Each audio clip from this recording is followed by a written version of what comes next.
தூயவளாகிய துர்க்கா தேவியை துதிப்போம் தினந்தோறும், நம் துயர்கள் வெளியேறும். மாயவன் தங்கை மங்கையர்க்கரசியால் மங்களங்கள் வந்து சேரும், நம் மனைகளில் குவிந்திடும் சீரும். மாயவன் தங்கை மங்கையர்க்கரசியால் மங்களங்கள் வந்து சேரும், நம் மனைகளில் குவிந்திடும் சீரும், நம் மனைகளில் குவிந்திடும் சீரும்.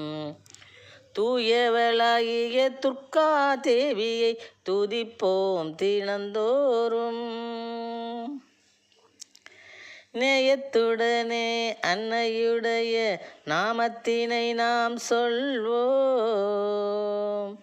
நேயத்துடனே அன்னையுடைய நாமத்தினை நாம் சொல்வோம். தாயை நெஞ்சில்